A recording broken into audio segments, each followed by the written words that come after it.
Kamusta mga kabisdak kong job seekers at naghahanap ng opportunity papunta po dito sa New Zealand. At sana po ay nasa mabuti kayong kalagayan. So, sa ngayon po gusto ko pong i-share sa inyo yung mga latest job opportunities dito sa New Zealand.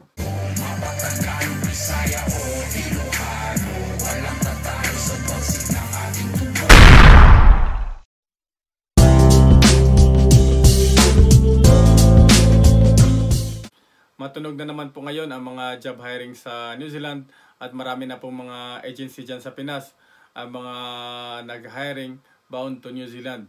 So, i-grab nyo lang po yung mga opportunities na to at paalala lang po, mag-ingat po kayo sa mga illegal recruiters.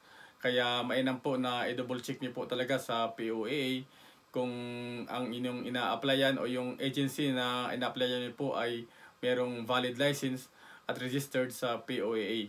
So, ang New Zealand po ay wala pong placement fee country.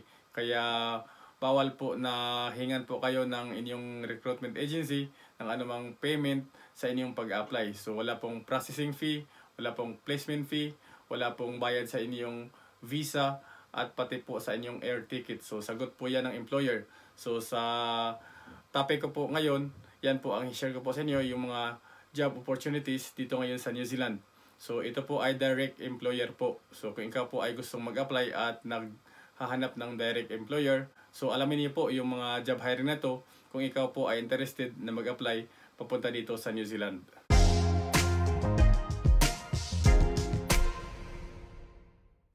At disclaimer lang po, hindi po ako immigration advisor at hindi rin po ako connected sa anumang recruitment agency. Gusto ko lang po i-share sa ating mga kabistak dyan na nangarap ding magtrabaho dito sa New Zealand at magkaroon po kayo ng idea dahil based po sa aking experience ay medyo mahirap po talagang mag-apply kung wala pong idea kung paano po yung application process papunta dito sa New Zealand. Kaya ngayon gusto ko pong i-share sa inyo yung mga job opportunities at job hiring na to. Ang hiring po na to, ito po ay direct employer at meron na pong approved jobs from POAA. So 100% legit po to at pwede po kayong mag-apply sa agency na connected po dyan sa Pinas. So ano-ano nga ba yung mga positions na to?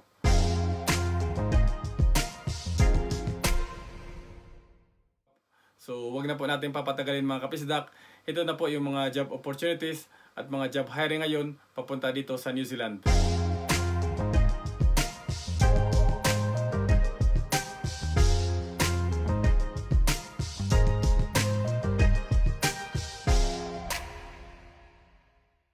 At ulitin ko po, ito po ay direct hiring at yung employer po na nag-hire po dito sa New Zealand, ang principal po is yung Asphalt Supply Company Limited. So yan po yung employer po dito sa New Zealand at ito po ay direct hiring. At paano naman po mag-apply para sa mga positions na to?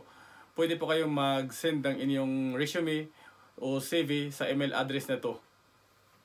At ang YY Human Resource Corporation po, yan po ang connected agency para sa principal employer na yan. So, pwede ka po mag-send ng iyong resume kung ikaw po ay interested na mag-apply para sa posisyon na related sa role. So, ang YY agency po, ito po ay 100% legit na agency po. At ito po ay may valid license at registered sa POAA. So, yan po ang mga approved jobs ng POAA para sa employer na yan at hiring po ang YY para sa mga positions na yan. So, i-grab nyo na po yung opportunities at mag-send lang po kayo ng inyong CV para makapag-apply po kayo sa hiring na yan. At ano-ano naman po yung mga basic na qualifications at requirements po nila. So, sila po ay tumatanggap din po ng mga local experience at mas advantage po kung ikaw ay mayroong experience abroad. So, para po sa kanilang qualifications, dapat po ay meron kang experience na 5 years o 3 years na relevant po sa field o sa posisyon na inyong pag-applyan. At dapat po ay meron po kayong verifiable employment records para makontak po nila kung sakali yung employer na inyong pinagtatrabuhan. So, kailangan po na meron po kayong mai-provide na contact number o email address para po ma-verify po nila yung employment record niyo po o yung dati niyo pong work experience na inyong company na pinagtatrabahuan. At isa pa pong qualifications po nila ay dapat very good in English communication skills. So, yun po yung mga qualifications po nila. So, para naman po sa mga requirements, magsisend naman po sila ng mga list of important requirements para ma-provide niyo po lahat ng mga documents. So, just send lang po ng inyong CV o resume sa email address na to kung ikaw po ay interested na mag-apply.